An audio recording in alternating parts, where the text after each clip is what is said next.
Bonjour, bonsoir mesdames, messieurs, bienvenue dans Décryptage et merci surtout d'être fidèles à votre émission. La science, comme vous le savez, le modernisme requiert une certaine culture. Mais puisque nous consommons la science, dans tout ce que nous prenons, tout ce que nous mettons, tout ce que nous rencontrons, aujourd'hui la science est partout. Mais la science n'est pas sans danger.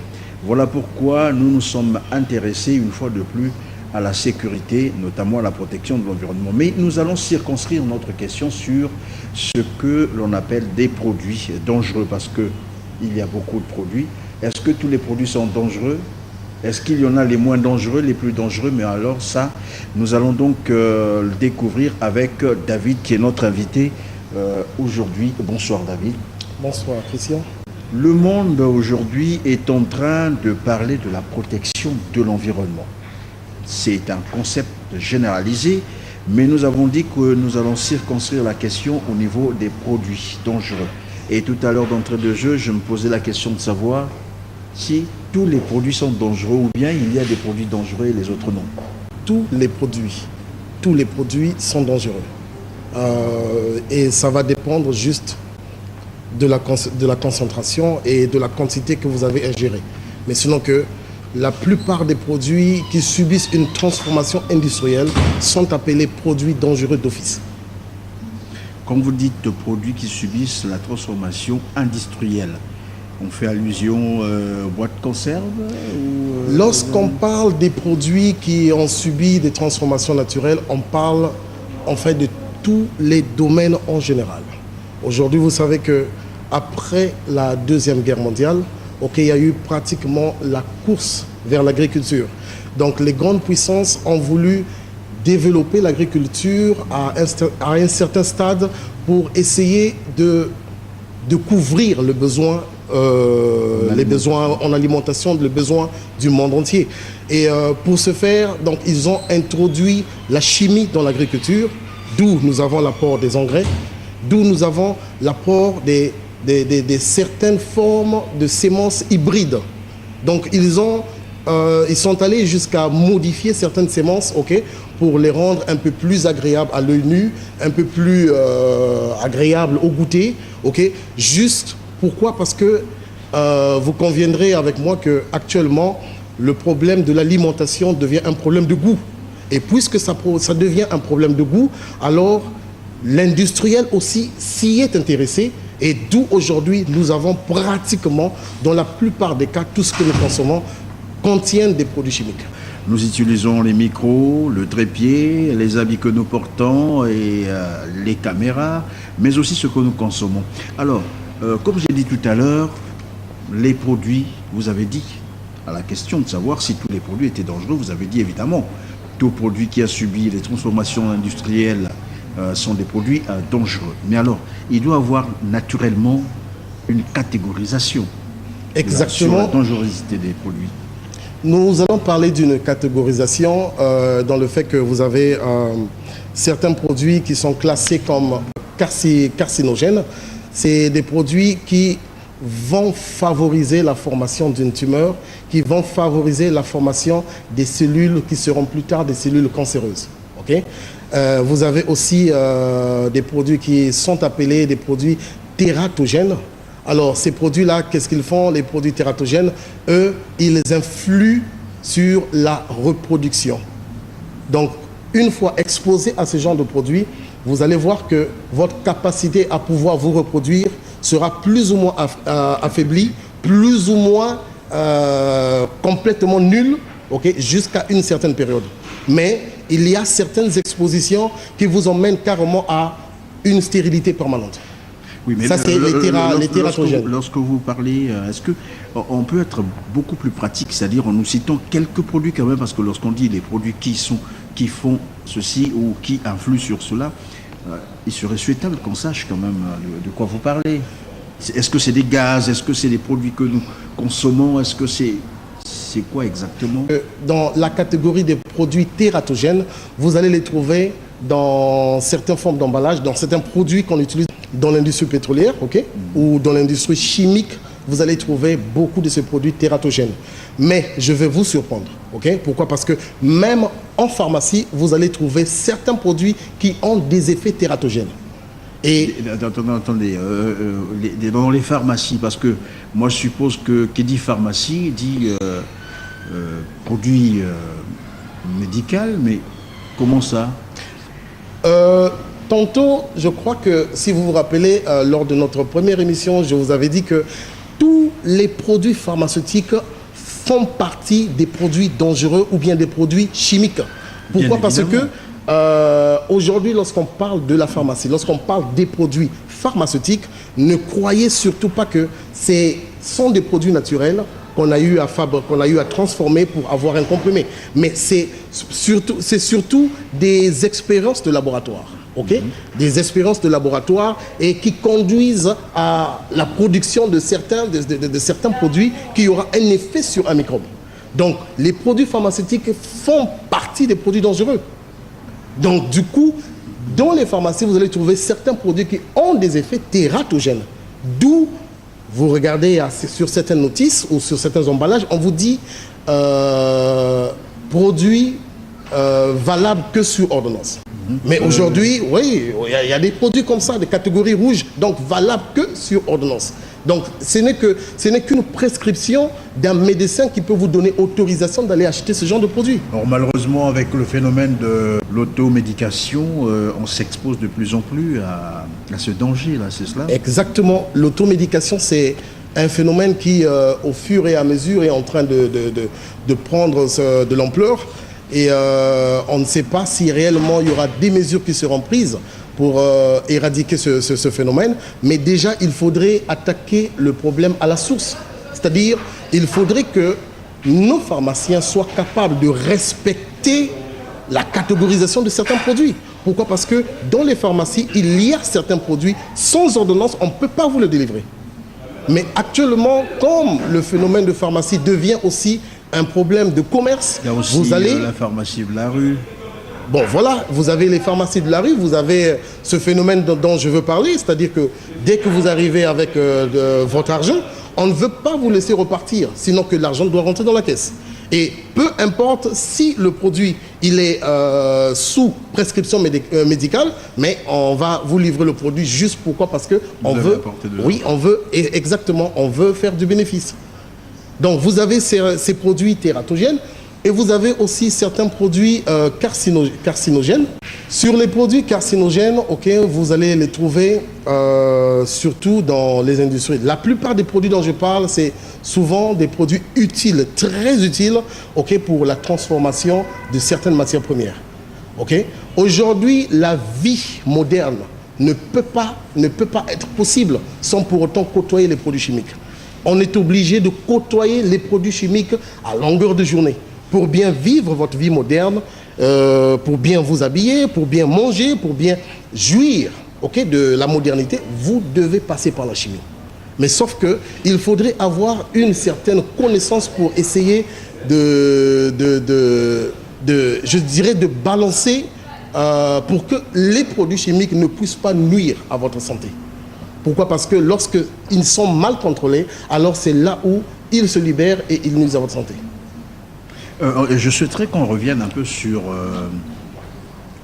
les modes de contamination des produits, parce que nous en parlons évidemment, parce qu'il y a des produits que nous consommons, des aliments que nous mangeons d'ailleurs, il y a des produits cosmétiques, pour la beauté de la peau, voilà. Il y a bien d'autres produits. Voilà. Alors, est-ce qu'on peut nous parler un peu, revenir sur le mode de contamination, les différents modes de contamination? Ok, avant de partir sur les différents modes de contamination, j'aimerais vous parler aussi de certains produits qui sont appelés des produits mutagènes. Qu'est-ce qu'on appelle produits mutagènes? Ce sont des produits, lorsque vous êtes exposé à une quantité exagérée, à ce genre de produit, alors ça produit des effets sur votre identité génétique. C'est-à-dire, ça va influencer votre ADN. Et ce genre de produits peuvent influencer également un embryon. D'où on ne pratique pas, par exemple, le rayon X à une femme enceinte. Okay? Une femme enceinte, on ne peut pas pratiquer les rayons X. Quelle que soit la fracture, quel que soit le dommage, on ne peut jamais pratiquer les rayons X, okay, sur une femme enceinte. Donc il y a certains produits qui vont jusqu'à influer sur l'embryon ou bien influer sur votre capital génétique, le modifier de telle sorte que plus tard, lorsque vous allez faire des enfants, alors vous allez faire ce qu'on appelle des phénomènes, des monstres. Et ça sera transmis de génération en génération. Et c'est quel type de produit comme ça, par exemple, qui existe sur le terrain en dehors du laser que vous parlez, le rayon X? Oui, vous avez la radioactivité. La radioactivité, quand je parle du rayon X, la radioactivité fait partie du rayon X. Okay? Donc, quand vous êtes exposé à une certaine forme de radiation, okay, ça va dépendre de la concentration, ça va dépendre aussi de la qualité parce qu'il y en a plusieurs. Vous avez les rayons gamma, vous avez les rayons bêta, vous avez les rayons alpha. Donc, ça dépend de la qualité de l'exposition et de la quantité d'exposition. Donc, lorsque vous êtes exposé à ce type de produits chimiques, alors cela produit des effets mutagènes. Et lorsque vous êtes déjà atteint, okay, de ce phénomène-là, ça veut dire que si vous faites des enfants, ça va se transmettre de génération en génération. Il y aura des malformations qui vont s'hériter de génération en génération parce que ça se transmet par les gènes. Mais puisque c'est votre capital génétique qui a été atteint, donc vous allez le transmettre à des générations qui vont suivre au courant des siècles. Et donc, nous revenons sur les différents modes de contamination, vous disiez. Il y a 4 voies de contamination. Vous avez l'ingestion et comment vous ingérez le produit chimique, vous l'ingérez au travers de la peau. Okay? Vous avez aussi l'inhalation, ça passe par les voies respiratoires et ça atteint votre organisme. Vous avez l'ingestion, ça passe par la bouche. Okay? Ça va à travers du tube digestif jusqu'à ce que ça infecte ou ça affecte votre organisme. Et vous avez aussi l'injection. Vous pouvez être affecté par un produit directement par injection. Alors David, curieusement, nous avons pris les habitudes, hein, je ne veux pas d'abord les qualifier, de nous attraper des produits d'abord dans la rue sans connaître évidemment à quoi servent ces produits. C'est vrai, on sait qu'on peut utiliser, mais on n'a jamais pris l'habitude de lire correctement et comprendre les notices. C'en est un problème. Mais aussi, on rencontre certains récipients dans la rue, la pauvreté aidant, eh ben, on se les procure, mais pourtant ces récipients, certainement, ont dû contenir des produits chimiques. Quel est l'effet que cela peut produire? C'est bien du fait qu'en amont, je vous ai déjà parlé de la catégorisation de certains produits. Donc, essayez d'imaginer que quelqu'un aille quelque part et qu'il se procure un récipient pour se laver avec, un récipient ayant contenu un produit à effet mutagène. Je vous ai dit, prenez l'exemple de quelqu'un qui va se procurer un seau ou un récipient pour se laver avec. Et le seau ayant contenu un produit à effet carcinogène. Okay, vous avez plusieurs produits qu'on peut citer. Vous avez la plupart des produits qui contiennent du silice. Okay, parce que le silice, c'est un produit chimique qu'on utilise beaucoup dans la transformation, si vous voulez, ou dans la fabrication d'un produit qu'on appelle la boue. Et cette boue, c'est, si vous voulez, quelque chose d'indispensable pour le forage d'un puits pétrolier afin d'obtenir du pétrole.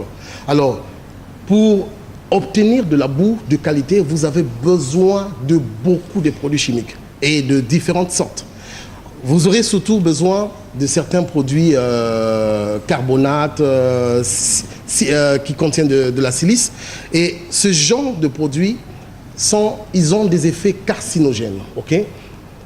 Vous avez pris le seau ayant contenu, qu'on a vidé, qu'on a nettoyé, et vous vous dites que c'est bon, c'est propre pour aller vous laver avec. Alors, ce que vous ne savez pas ou ce que vous ignorez, c'est que le plastique est un produit extrêmement dangereux dans le sens que le plastique n'est pas hygiénique. Pourquoi? Parce que le plastique, une fois en contact avec un produit dangereux, les effets du produit s'incrustent dans le plastique de telle sorte que ça reste parfois à vie. Jusqu'à ce que ce plastique va être détruit, ces effets où le produit restera incrusté dans le plastique. Alors, le seau ayant contenu un produit carcinogène, qu'est-ce que vous faites? Vous êtes en train de, je dirais, de couver une maladie qui va se déclencher après quelques années. Vous allez développer un cancer. Et après, vous n'aurez même plus la notion, vous n'aurez même plus, si vous voulez, la mémoire de savoir identifier d'où est parti ce cancer. Donc, pour ça, en fait, j'aimerais revenir sur l'appel que j'avais lancé la fois passée. Il faudrait obligatoirement, mener un combat et détruire la plupart de ces conteneurs. Mais David, comment se fait-il que déjà ces industries-là, ces sociétés-là, qui exploitent ou qui sont dans le pétrole, sont conscients que les récipients ayant contenu des produits chimiques, c'est des récipients dangereux, mais que ces récipients se retrouvent curieusement dans la société, dans la rue, pour que nos mamans ou nos frères, nos sœurs se les achètent encore. On en voit un peu partout, surtout lorsque vous passez vers le CEG Kwame Nkrumah, vers le stade The Club, on appelle ça. Vous verrez qu'il y a beaucoup des récipients que l'on vend. Et vous verrez d'ailleurs sur ces récipients des pictogrammes. Voilà, il y a des pictogrammes qui vous annoncent déjà que la dangerosité, ce récipient a contenu, bien entendu, un produit dangereux. Mais l'ignorance fait que les gens se les attrapent et finalement les utilisent. Est-ce qu'il n'y a pas une procédure, il n'y a pas une obligation faite à ces sociétés-là de détruire ces récipients après d'avoir utilisé le produit? Christian, là c'est un problème que tu viens de soulever. En fait, c'est un phénomène réel. Pourquoi? Parce que si nous devons remonter la chaîne, d'abord du produit chimique, l'industriel, lui, il commande ses produits chimiques. Le produit chimique arrive, il a un aire de stockage et après utilisation, ici, ils font recours à des sociétés habilitées pour traiter les déchets. Donc, ces récipients-là sont considérés comme des déchets. Que ce soit les grandes sociétés, que ce soit comme Total ou Eni Congo, eux, ils les prennent et ils mettent à la disposition de certaines sociétés qui ont pour rôle de ramasser et d'aller détruire tous ces ustensiles. Alors, entre le fait que Total a mis à disposition ou Eni a mis à disposition certains récipients ayant contenu des produits chimiques disant que ça doit être traité comme des déchets et la société qui vient récupérer au lieu de détruire, voilà, entre le point de récupération et la destination finale, c'est là qu'il doit se passer quelque chose de flou. Et ce qui est regrettable, c'est que l'ignorance étant, on laisse les gens s'empoisonner à petit feu, se détruire à petit feu et la population développer des maladies, tandis qu'on a la possibilité de prévenir ces maladies. On pouvait faire un grand travail de sensibilisation, on pouvait faire un grand travail, si vous voulez, en amont pour essayer de proscrire cette pratique de vendre des ustensiles et en contenu de produits chimiques. Là, on gagnerait en quelque chose. Mais est-ce qu'en matière d'hygiène, sécurité, environnement, n'y a-t-il pas une obligation faite à ces sociétés de sorte que lorsqu'on retrouve ces récipients, par exemple, dans la rue, qu'il y ait des interpellations Oui. Est-ce qu'on peut identifier un récipient et savoir d'où est parti ce récipient? Toujours, toujours. Et je vous assure que ça serait même très facile. Mais le grand problème avec notre population, notre gouvernement, c'est qu'on n'a pas des organismes qu'il faut pour faire un suivi. Et le suivi adéquat pour essayer de déterminer d'où proviennent ces ustensiles, ou bien essayer d'identifier la société qui est responsable de ce genre de pratiques. Et c'est ce qui est déplorable chez nous. Et comme quoi, il y a comme une négligence, j'allais dire, une complaisance quelque part. Ces sociétés qui devraient traiter les déchets. Et vous pensez qu'au Congo, ça existe? Bon, ça, il faudrait prendre ça avec des pincettes, je ne connais pas, est-ce qu'ils ont des installations pour le traitement de ces déchets? Et je pense qu'il faudrait prendre ça avec des pincettes. Je crois peut-être que la plupart des déchets, que ce soit les déchets ménagers ou bien les déchets d'ordre industriel, c'est que les huiles et tout, ce qu'ils font, c'est d'aller dans des coins très reculés, creuser des trous et essayer d'enterrer ces déchets. Mais ça n'affecte pas la terre comme ça?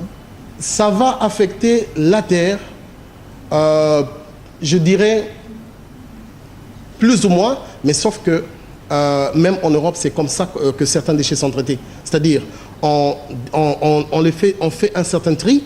Ce qui est recyclable, on le recycle, mais ce qui n'est pas recyclable, on enfouit dans le sol et on les enterre. Pendant des années, le site est vraiment sécurisé et contrôlé. Pourquoi?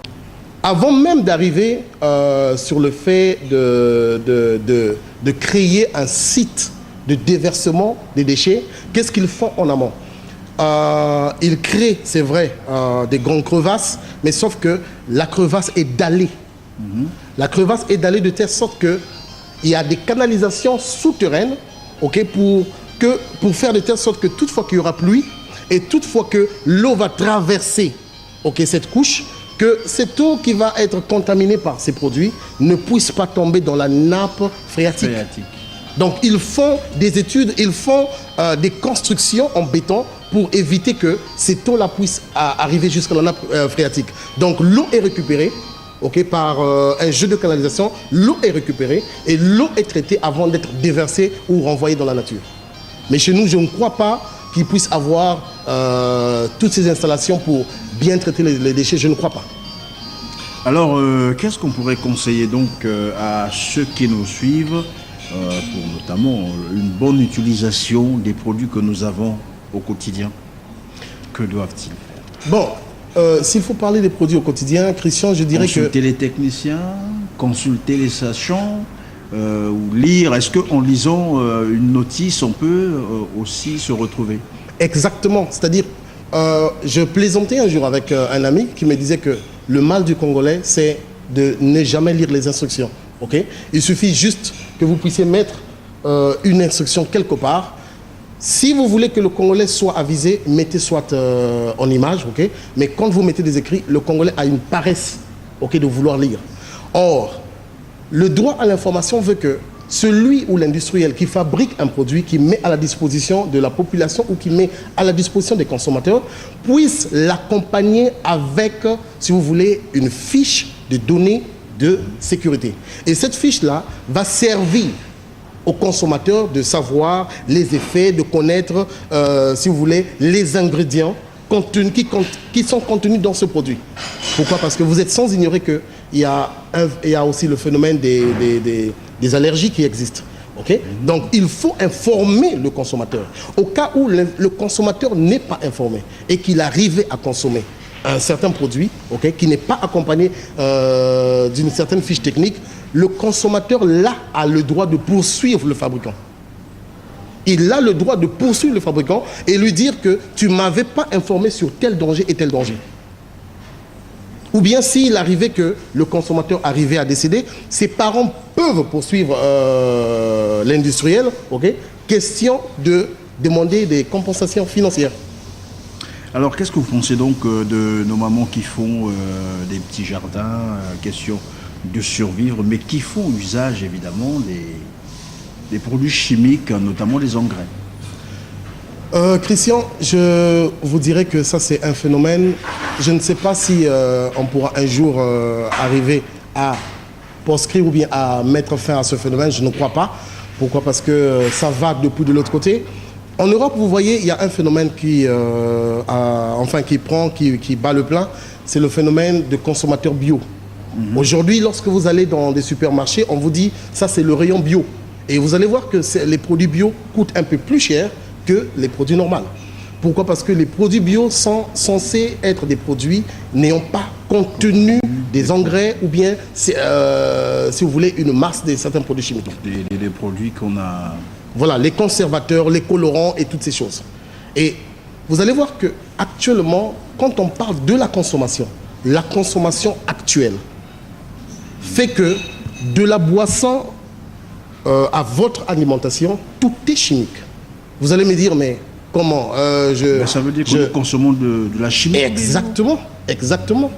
Vous allez me dire, mais si je prenais un verre de vin, le verre de vin, il est juste, c'est juste le jus de raisin. Je vais vous dire non. Le verre de vin, ou dans le vin, vous avez un colorant, vous avez certains produits conservateurs, ok, pour garder le goût pendant des années et des années. Donc, que ce soit le vin, que ce soit les jus, que ce soit même dans votre alimentation, la plupart de ce que nous consommons aujourd'hui sont produits d'une manière industrielle. Et qui dit industrie veut dire bénéfice. Donc, le bénéfice, il faut que le produit puisse beaucoup se multiplier. Donc, si on parle des poulets, si on parle des bœufs, en tout cas, il faut que ça puisse beaucoup se multiplier rapidement, ok, pour générer beaucoup de bénéfices. Donc, du coup, on est obligé de faire recours à la chimie. Et arrivé, votre épouse va prendre l'initiative d'aller au marché pour aller vous concocter une soupe que vous aimez bien prendre. Alors, au lieu de prendre, par exemple, des oignons, la dame va opter pour les cubes magiques. Et vous allez voir que le cube magique, c'est fait essentiellement des produits chimiques. Dans les produits, dans les cubes. Sur l'emballage, oui. On nous dessine des oignons. On vous dit par exemple cube oignon ou bien cube ceci, cube crevette. Des carottes, crevettes et autres. Voilà. Je vous assure qu'il n'y a pas une seule, je ne parle pas de goutte, mais il n'y a pas une seule portion d'oignon dans les cubes. Il n'y a pas une seule portion de crevettes dans les cubes.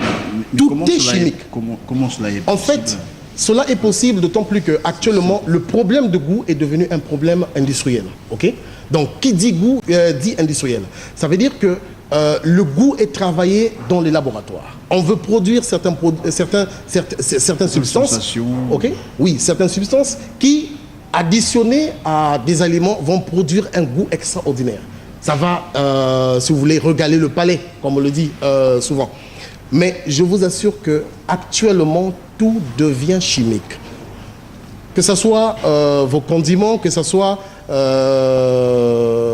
a parlé tantôt des légumes. Actuellement, il y a un phénomène qui se passe de l'autre côté.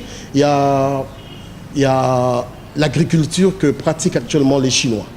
Les Chinois se sont lancés, ou bien se sont mis à l'idée, non seulement de venir faire la pêche au Congo, mais ils se sont dit qu'ils peuvent aussi développer l'agriculture.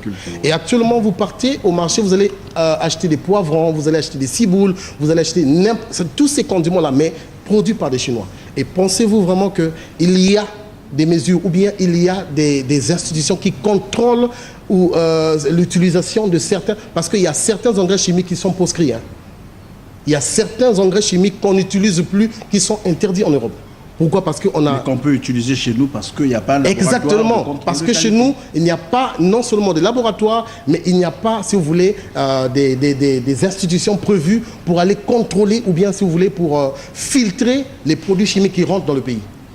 Donc, ces produits-là arrivent ici et les gens les gens vont en utiliser en masse pour faire leur agriculture. L'effet, c'est quoi? L'effet, c'est que le produit chimique donne une certaine beauté. Vous allez voir que le fruit naturel, ou bien vous prenez l'orange naturel et l'orange chimique, vous allez voir que c'est deux choses différentes. Parce que l'orange chimique est belle, ok? Belle à voir. Vous allez voir belle à voir et très bon à manger. Pourquoi? Parce que tout ça, c'est produit minutieusement dans des laboratoires pour produire cet effet. C'est-à-dire que le goût et l'attraction par l'image. Donc, alors, qu'est-ce qu'on peut dire donc à nos mamans? Le fait, parce que vous avez là évoqué quelque chose de très intéressant, les produits synthétisés du genre les cubes qu'on met dans la nourriture. Est-ce que vraiment au Congo on avait besoin de ces choses-là? Quel conseil donner à nos mamans finalement? Je ne dirais pas, je ne vais pas lancer un appel disant aux mamans de ne plus acheter des cubes, de ne plus acheter ces produits synthétiques, mais simplement de savoir comment les utiliser. Pourquoi? Parce que à force... Au strict minimum. Exactement. À force de trop s'appuyer sur la chimie, on est en train de dégrader notre propre santé. Pourquoi? Parce que ces genres de condiments ou bien ces genres de produits chimiques a toujours un effet sur la santé. Et vous savez, l'organe le plus touché, lorsqu'on parle de produits chimiques par ingestion, l'organe le plus touché, ça sera le foie. Pourquoi? Parce que le foie joue le rôle de filtre dans le corps. ok, puisque c'est lui qui doit, même quand vous prenez des médicaments, ok, pour une maladie quelconque, vous prenez le médicament, le temps que le médicament fasse son effet dans l'organisme, ça produit des toxines. Et ces toxines-là, si ce n'est pas éliminé rapidement, ça va vous tuer vous-même.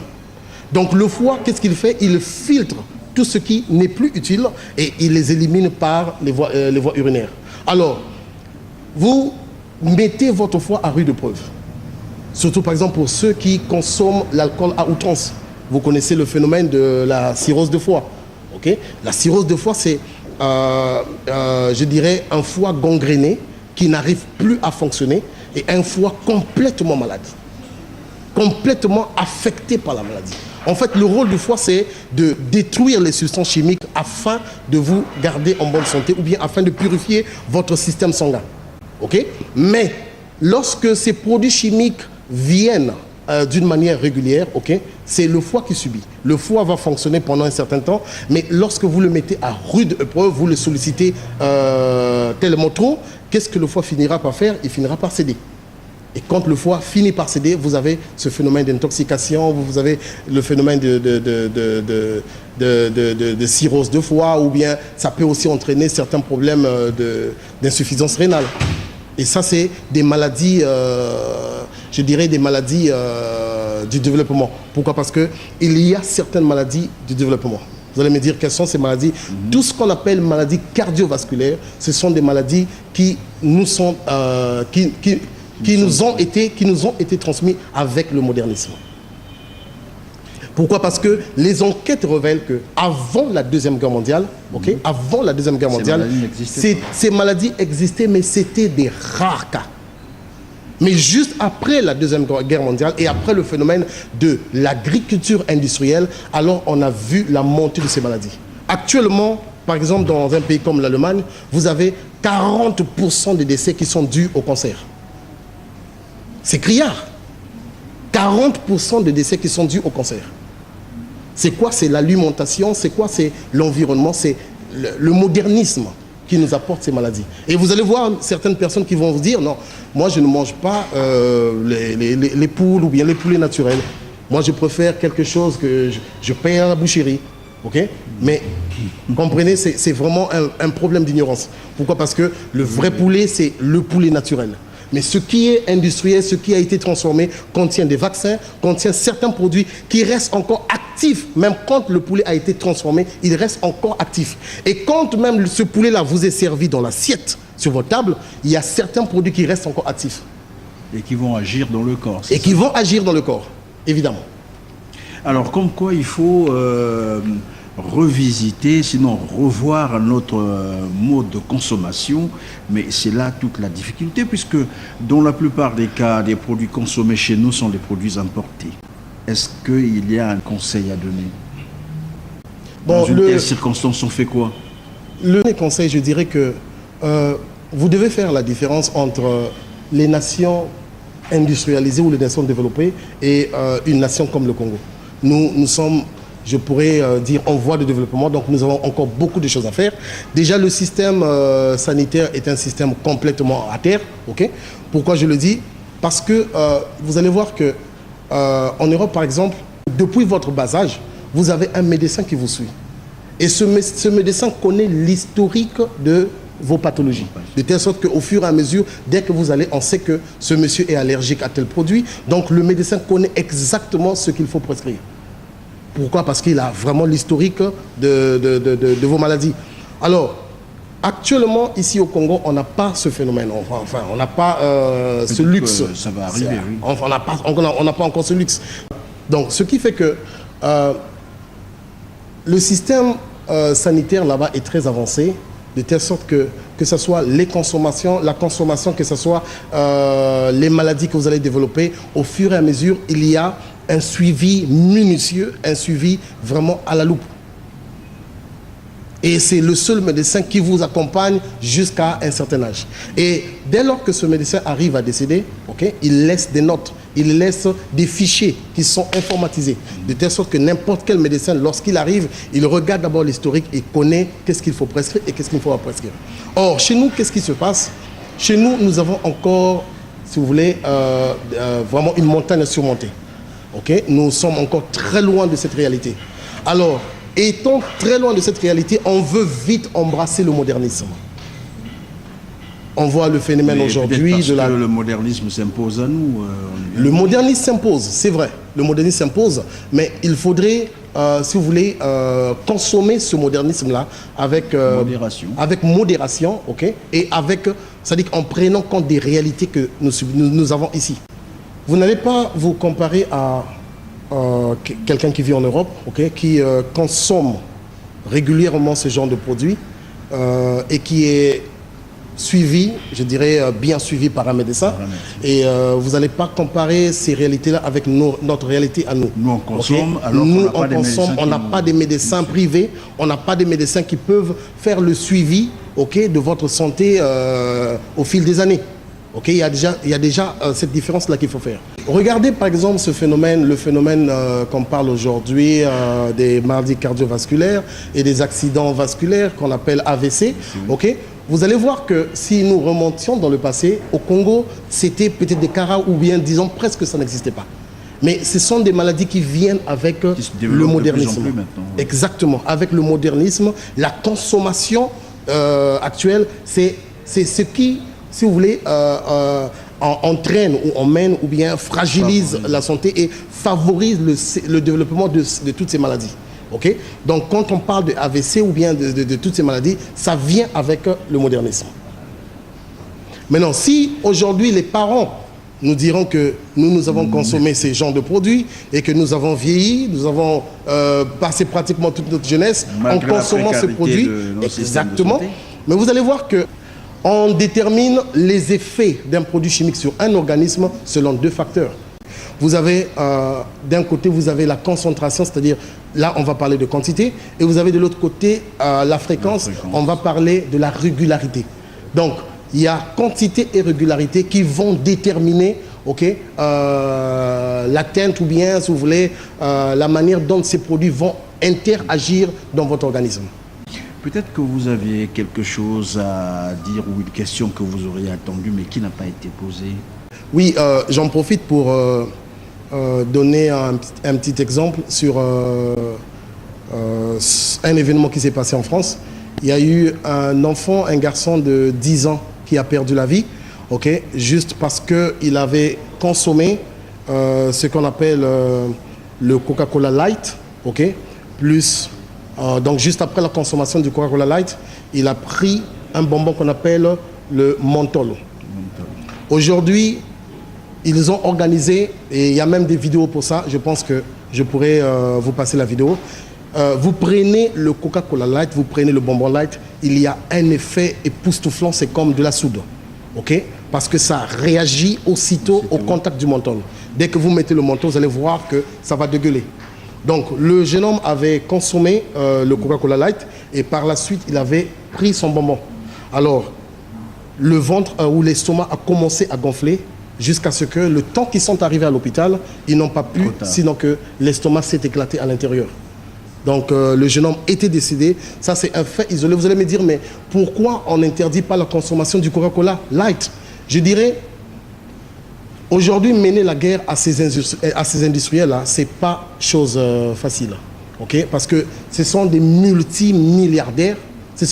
Surtout, le Coca-Cola, c'est la boisson la plus consommée au monde. Okay? Donc, qui va oser faire tête au Coca-Cola? Parce que déjà, il a les avocats les plus éloquents.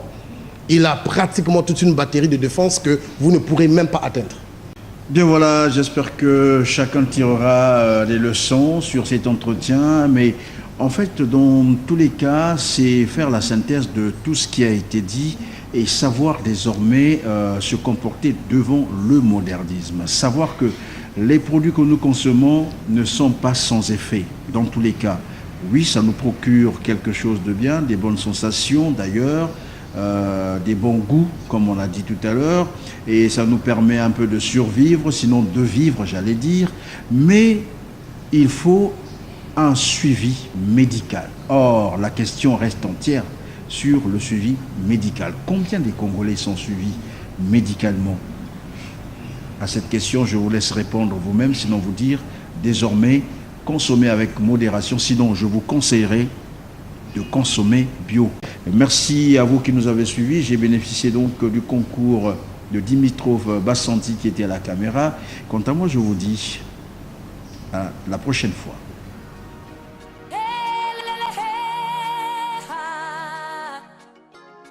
Ubuntu bw'aba